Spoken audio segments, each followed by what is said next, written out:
You are joining Making a Difference with Melissa Clark, a show that shares the compelling stories and voices of well-known and everyday people who change the world in big and small ways. Enjoy our guests, call in, or just listen to be inspired. For this show was made with you in mind. Please join us every Saturday at 2 p.m. Eastern Standard Time with our special guests. And you can listen to our recast at www.melissaclarkshow.com.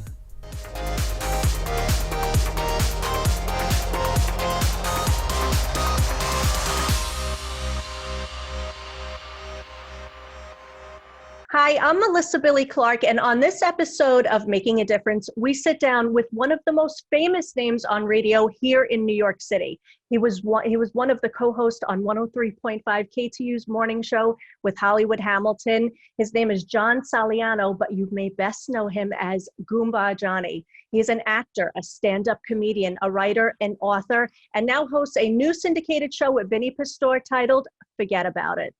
Hey, forget about it. Mm-hmm. Hello, how are you, Johnny? Thank you so much for joining us today. Good. I also have a podcast with Anthony Rodia called A Little Bit of Laughs. So perfect. Where can we find that? I saw something about, we're going to talk about Anthony in a minute, but where can we find this podcast? The Forget About It podcast is on YouTube. Okay. And Anthony and I podcast every Tuesday. And for free, you can get it on Facebook.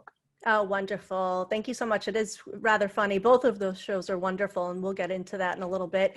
So I just want to thank you so much for being here on Making a Difference. I wanted to have you on to discuss all the good that you've done in our community for the past 25 years since you've been in show business. I'd like to first get into your earlier career because you had a big shift that happened to you. After you graduated with a bachelor's in science, you signed with the NFL as a free agent. You started with the New York Jets, and then you went on to the Giants. Was that your big dream growing up, to be a football star?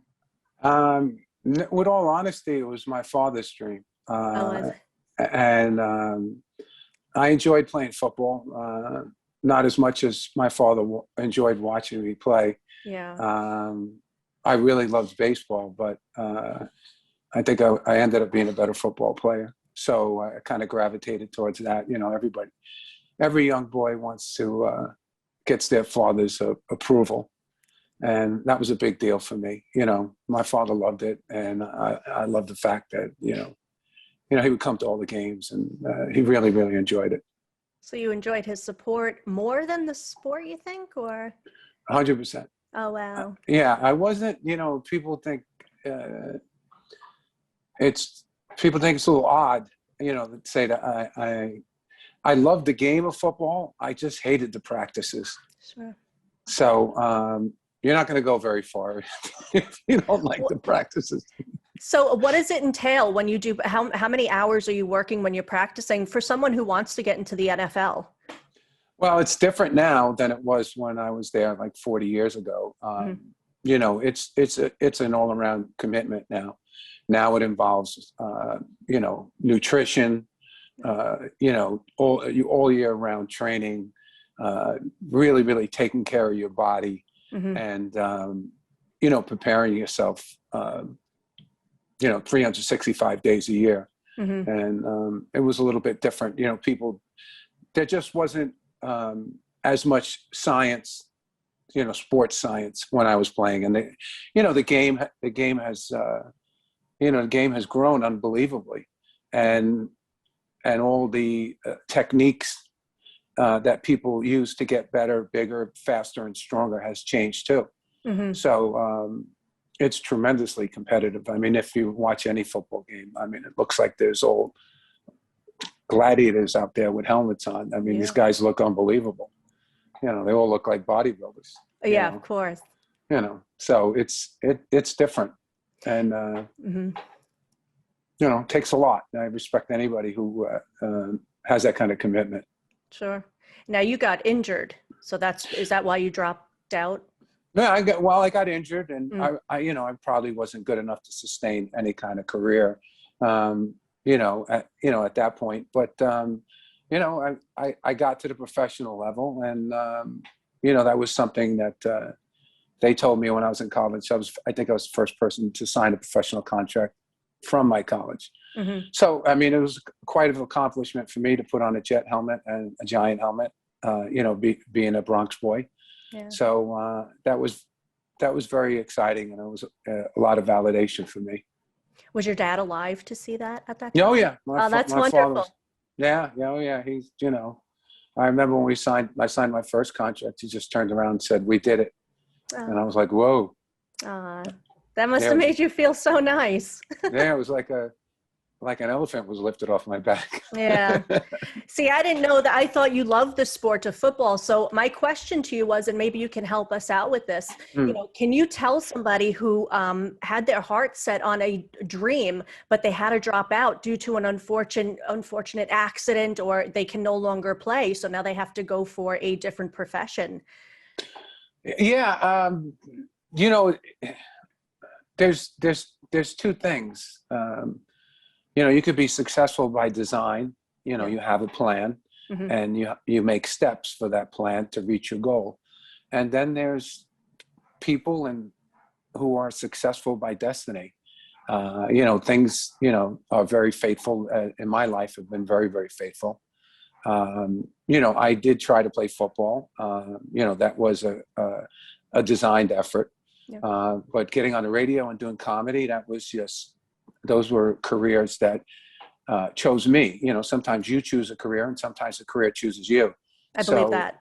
Mm. Yeah. So I was very, very lucky in that respect. I never dreamed about being on the radio. It wasn't in my mind ever when I was a child, or doing stand-up comedy. I never even thought about that, but those things happened for me.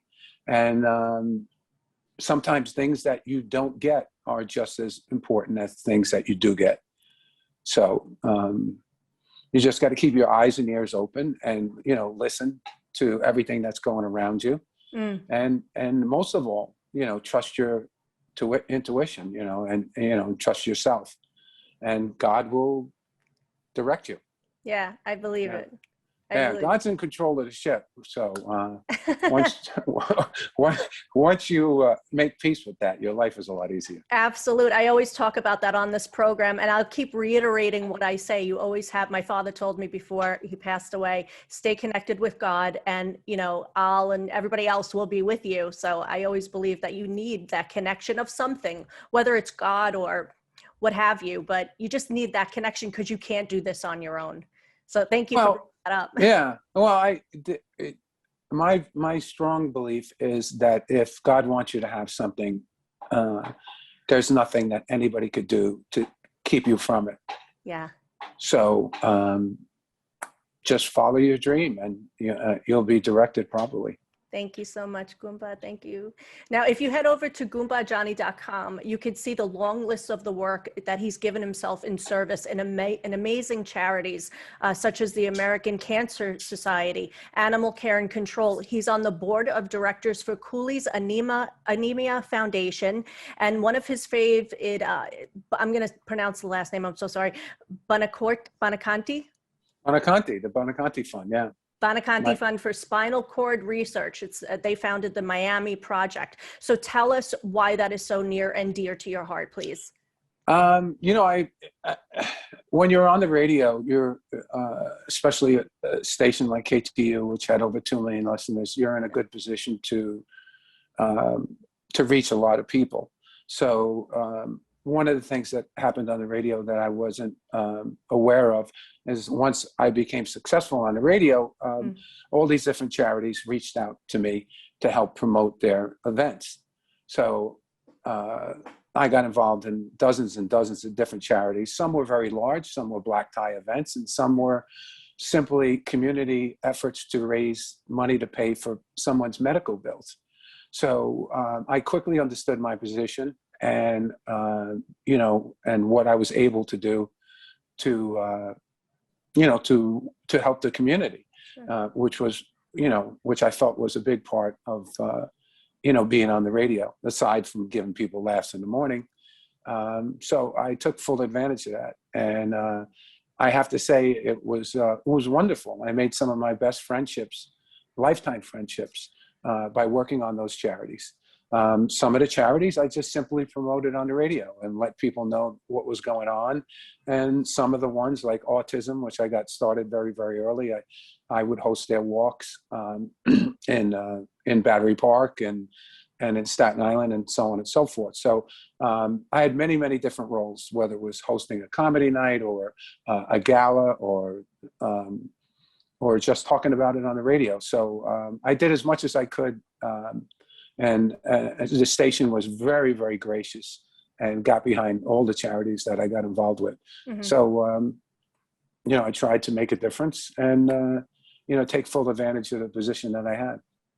Awesome. And for this, because I know that Mark, he's the son of Nick, and Mark had was it a football injury that he had back in '85? Yeah, he had a football injury that paralyzed him. And that was obviously the inspiration to raise money for spinal cord research. And they've done wonderful things. And the reason why it's my favorite charity is I've stuck with them through the years, whether I was on and off the radio. A lot of the charities, when I got off the radio, I didn't have the platform that I had before, and I lost affiliation with a lot of them. But the Borgata Fund, I stayed with, until up until this day, and they have a very, very special place in my heart. The people who are involved with it are just wonderful, and they've made great gains and contributions to spinal cord research. Yeah, they raised over $500 million from the time they started. And Mark had quoted, I found one of these quotes. I love this. I mean, just brings a tear to your eye. But one day I was a normal kid thinking about school sports and girls. The next thing you know, I'm out there talking about paralysis. My goal is to get everyone out of these wheelchairs. So it's a really amazing organization. And if you go to the miamiproject.org, you'll be able to see all the inspiring people who are in wheelchairs, and now they're kind of walking because they're using this equipment to pull them up, and they're walking with mechanics. And then some amazing stuff has been done because of this man's injury. Yeah. So that was near and dear to my heart. One of my ex-boyfriends, when I was a kid, his brother was in a car accident in Rhode Island, and he was a football star. And at the age of 16, he was in a wheelchair, and he passed away when he was 45. So for all that time, he was sitting in a wheelchair, and he made the best of it. But he was, it's still very emotionally draining. It's a very heavy cross to bear. Yeah. Yeah. So, I just want to thank you so much, because I looked at, you have like so many organizations that you've worked with. And I like the fact that you were a principal a couple of times for school. How is that? Very ironic considering how many times I was suspended. Did you enjoy doing that, Johnny? Yeah, I love the kids. The kids are great. I also got very, very involved with the Bronx Dance Academy. I would sponsor their prom every year. So nice. Where we would get people to take these kids who graduated the Bronx Dance Academy and make sure that they had a prom. They would get picked up in limousines, and we would take them to Frankie and Johnny's restaurant in the Bronx, and we'd have a DJ there who would donate his time, and they would have a meal and dance and so on and so forth. So that was another one that was near and dear to my heart. That's wonderful. They could have the full prom experience. So thank you so much again. Now, Johnny, when did you get started in stand-up? I got started in stand-up. I was managing a comedy club in the 80s, and one evening, a couple of comedians didn't show up, and I had to get on stage, and it was trial by fire.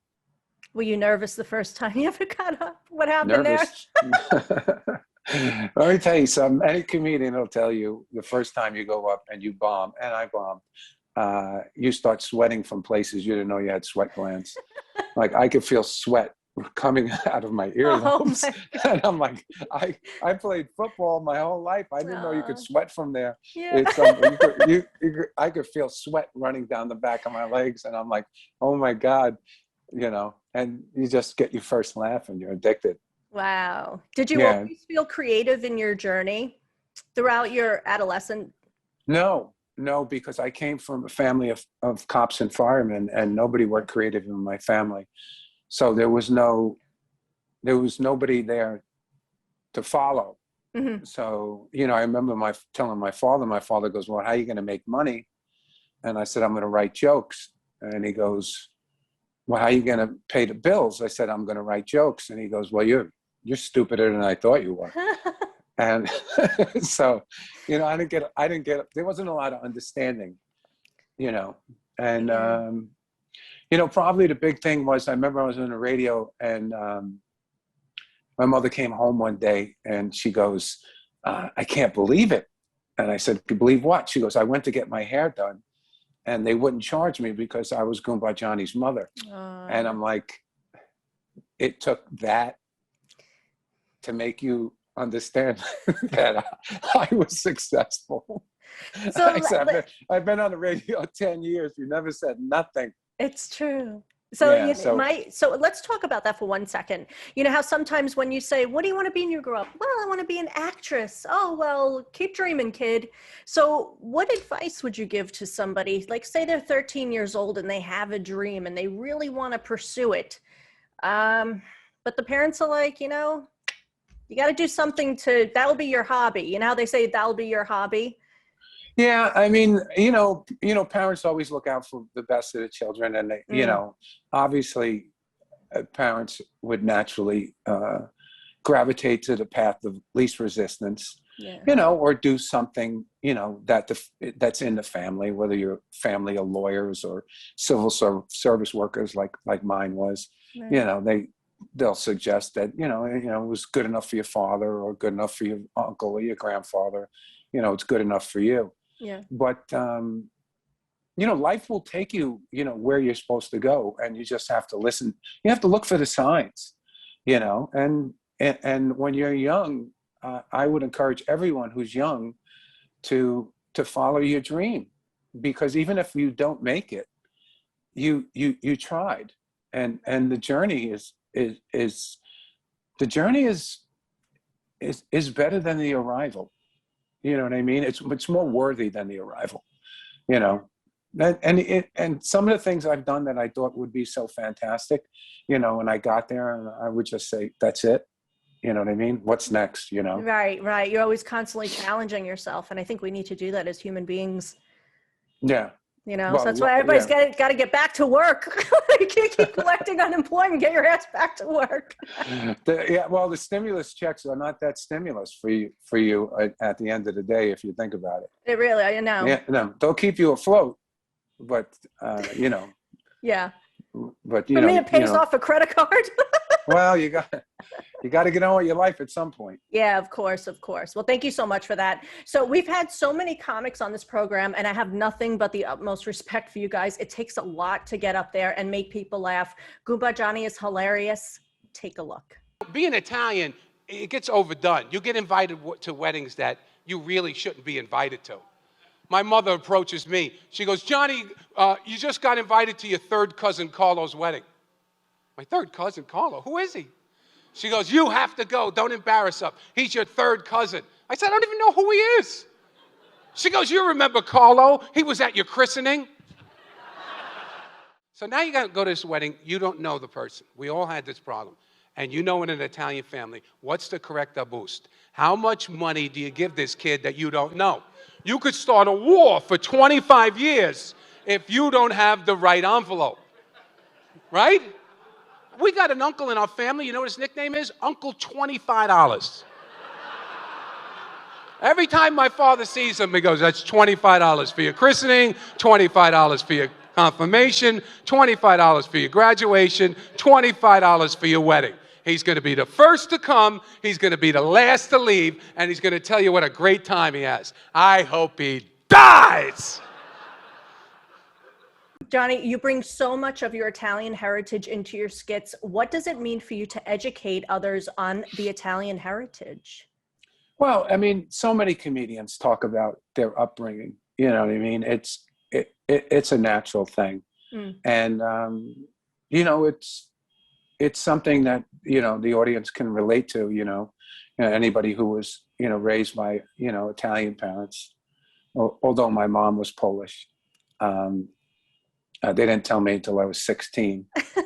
They act like Italians anyway, the Polish. No, my mother was taught by my Italian grandmother how to cook all the Italian dishes. There you go. So, my mom was as Italian as anyone, I could tell you that. Yeah. But we were proud of our Polish heritage, and we celebrated that too. Of course. So it's interesting. And my mom used to tease me all the time. She used to say, "How come you don't talk about being Polish?" And I said, "Well, Mom, with all due respect, Goomba Johnny makes a lot of money, and Polish Johnny doesn't make anything." So she used to get so upset. They have delicious food, though. Polish food is unbelievable. What's a pierogies and kielbasa. Yes. Yeah, and babka is the cake, and we used to the big Polish holiday was Easter. Oh, my mother used to take all the food, and she used to go to church and have it blessed in the morning on Saturday. All the stuff that we would eat on Sunday.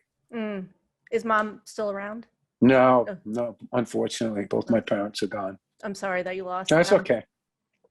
So I thank you so much for giving that intake. I just wanted to see from your perspective. I know that you work a lot with comedian Anthony Rodia on the road, and you have a program called Little Bits of Laugh, and we spoke about that in the beginning of the program, which you can find on Facebook. Now, all he does is talk about his Italian family, and people love that. People love the history of other ethnic backgrounds. So how do you feel now with what we're going through with a canceled culture, and we have to be very politically correct with what we speak of when it comes to race and gender?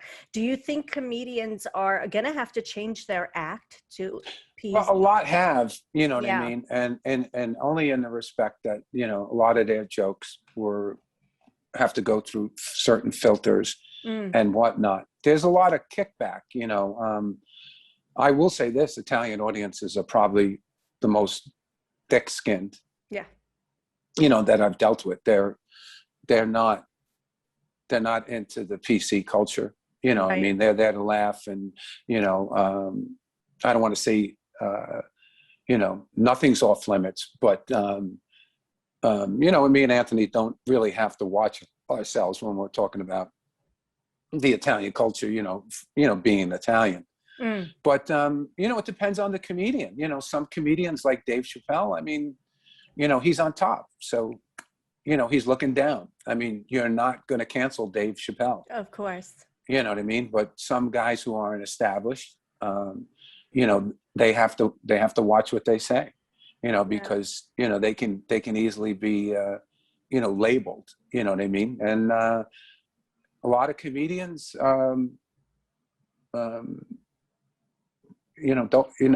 don't know any comedians that like it, because a lot of comedians feel like, once you censor comedians, where are you going to get the truth from?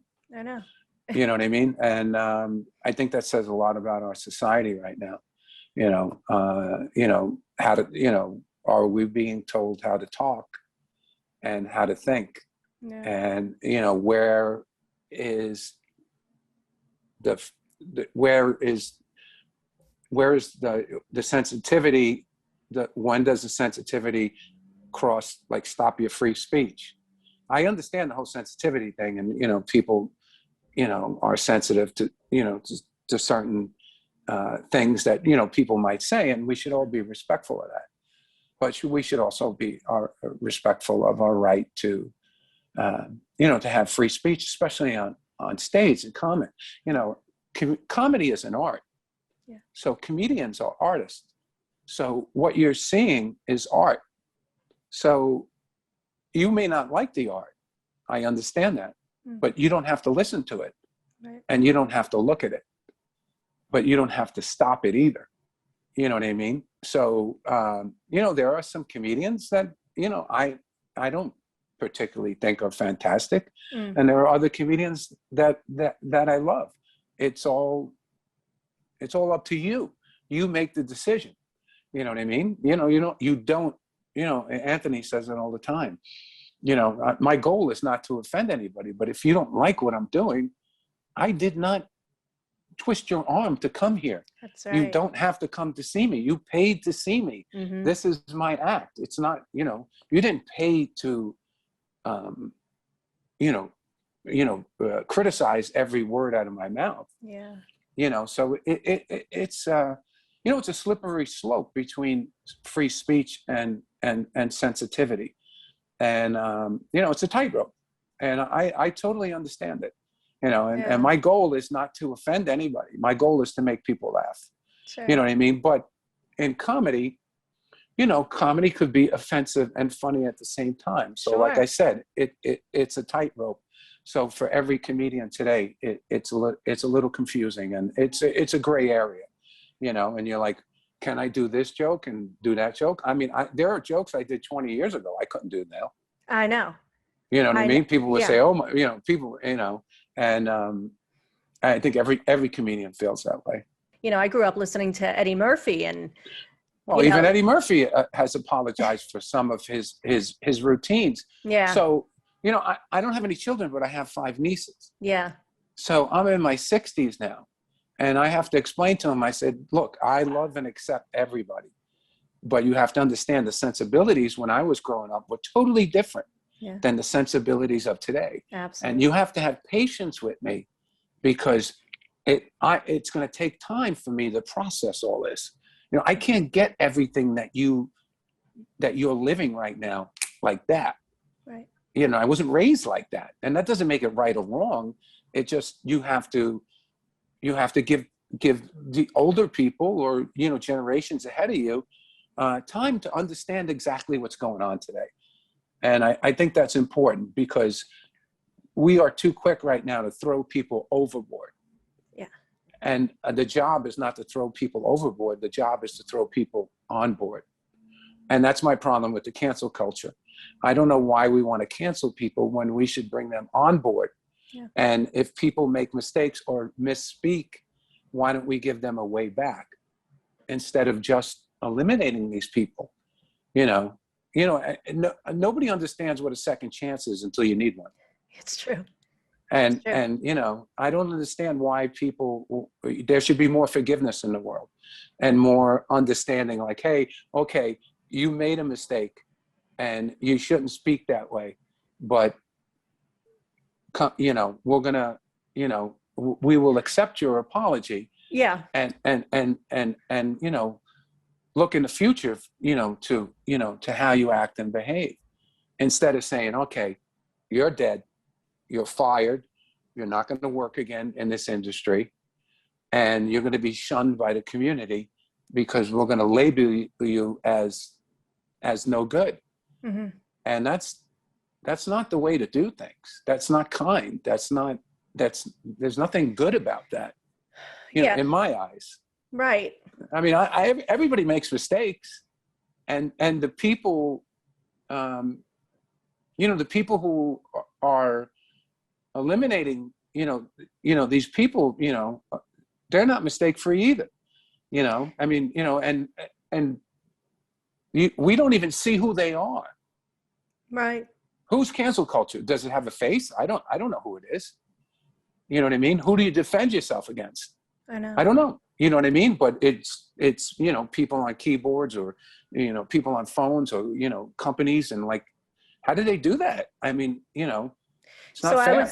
As you're talking, I just wanted to bring this up. Chrissy Teigen, right? She told the girl to kill herself, and she was 25. The gal was 16, or what have you. Right. But maybe there was something wrong with Chrissy at that time. Maybe she was going through a psychotic episode. Maybe she needed alcohol. help. She mentioned that she had an alcohol problem. Right. So. Right. Now they're talking, oh, how can you do this? How can you bully her? Now everybody is bullying Chrissy. So now what we're doing is we're going in a whirlwind, and nobody's winning. No, I know. And if we could show her a way back, we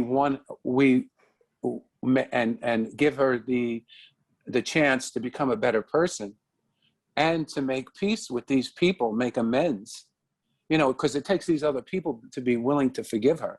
There's a lot that goes on here. Yeah. You know what I mean? I mean, you have no right to be forgiven unless you give forgiveness yourself. It's a two-way street. Mm-hmm. So I find it all very interesting. And it's, a lot of it has to do with, with kindness and treating people kindly. And, hey, look, if you give her a way back and she continues that behavior, I totally understand. Right. But if you give her a way back and she becomes this better, brand new person, and those people who are forgiven, they just become wonderful, wonderful people, and they totally get it. Yeah. So why not do that for everybody? Of course. You know what I mean? Of course. For everybody. Yeah, I don't. That part I don't understand. That gives me a lot of problems. You know how many times in my life I've apologized? I said, listen, I was going through such a crazy time in my life. Please forgive me for what I did to you. I didn't mean to do that. Right. All you have to do is just, once you own up to who you are, people will respect that more than keeping your mouth shut. You know what I mean? Oh, yeah. There's no doubt about it. I mean, I'm married, so I ask for forgiveness every day. God bless your wife. I make a lot of mistakes. Yeah, but you're human, and you've done so many great things for New York. Thank you so much. I remember driving to high school and listening to you and Hamilton in the morning, and you were a part of our childhood, and you made a difference in our lives with what you said. Well, it's nice. It's very, very nice. And I still get letters from listeners, even though I've been off the radio for about 10 years now. Yeah. I still have listeners that write me and, just tell me that they grew up with me, and really nice stories. And, people get in touch with me who won money on my show, or tickets to see Ricky Martin or stuff like that. And it's very, very nice. You may not have children, but you have all of us as children, the people that listen to you. So thank you so much for everything that you've done. So my last question to you is, what is the most important thing that you've done in your career? And do you have anything else that's like on your bucket list? I don't know. It's funny. People say, well, you did so much. And then personally, I feel like I didn't do anything. And I guess that just keeps me going. Yeah. I don't know. Probably the best thing I do, the best feeling I get is when I do stand-up comedy. When I'm on stage, I think that's my home. Am I the best comedian in the country? No, I'm not. But I feel the best when I'm on stage, and I enjoy it. And if anybody asks me what I am, I tell them I see myself as a comedian. It's the best group of people I've ever been associated with. Mm-hmm. I love comedians. They're fantastic people as a group. For the most part, I've been affiliated with many different groups: football, radio. I can go on and on. But comedians are just a very, very interesting, great group of people that I totally identify with. And I really feel, I belong. And I get a lot of I get the most satisfaction out of being a comedian. That's wonderful. And bucket list, I'd like to do more acting. That's the one thing that has been, I've been blessed with a great radio and comedy career. Yeah. Acting I've been fighting for every single inch. I had a lot to learn. I had a lot of work to do. I put the time in, and then, it's like anything else. Acting's a weird thing. You have to have a tough tummy. There's tremendous rejection. Yeah. And it's almost like you just got to wait your turn. Right. I'm just waiting for that big role. You so how do you feel when you're acting? Challenged. It's hard. It's difficult. Yeah. There was a lot to learn, much more than meets the eye. And it's great. It's great. I love show business. I love the show. I don't like the business, but I love the show. Yeah. The business is rough. Yeah. Yeah, it's very, it's a very, very interesting business. You know, when you're hot, the phone doesn't stop ringing. And when you're not, you don't even need a phone.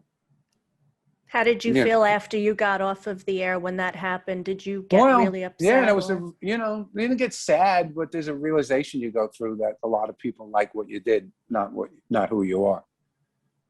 You know what I mean? And that's, you don't want to blame them for that, but that's the way it is. You know, people, when you have a high profile job like I did, people are very attracted to that.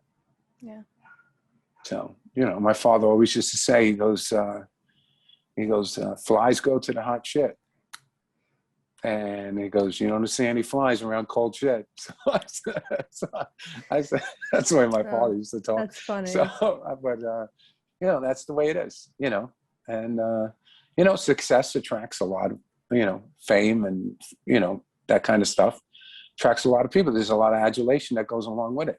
Yeah. And when you're not hot, it goes away. At this age, you make peace with yourself. Yes. And, it takes almost a lifetime for you to fall in love with yourself. Yes. And accept yourself for everything, warts and all. It's effort, sincerity, and drive. The outcome, I leave the outcome out to God. I used to throw myself on the bed when I didn't get things that I want. I used to come home from auditions and throw myself on the bed and, just lay there like a 3-year-old. Yeah. And now I come home and my wife goes, how'd you do? And I go, I don't know. I might get it and I might not. And I just go downstairs and take a walk. It's over, and that's, that's the way you should handle it. I mean, you can't, you should be consumed with the effort and the plan, and the results don't let it ruin your day. If you don't get it, you just got to go back to the drawing board and try again, because if you don't get it, it just means it's somebody else's turn. That's right. It's not your turn yet. Yeah. You know what I mean? And that's what life's about. Your turn will come. And when your turn comes, make sure you make the most of it. That's the best advice that I can give to anybody. Your turn will come, and you have to keep your eyes and your ears open and pay attention to everything that goes around you. You'll get signals, and you have to become aware of everything, and everyone around you.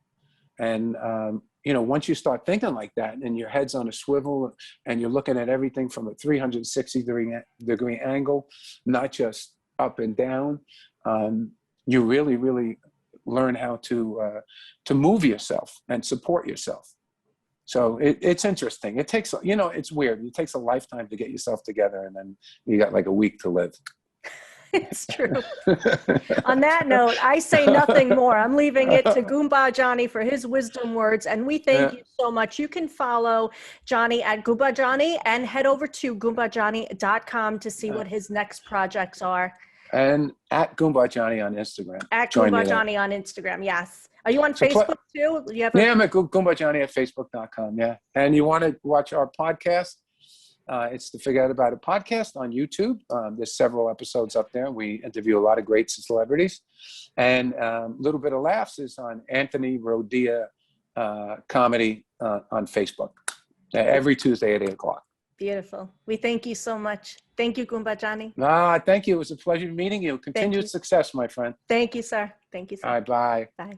Making a Difference is sponsored by Preferred Health Magazine. Please visit www.preferredhealthmagazine.com today and subscribe.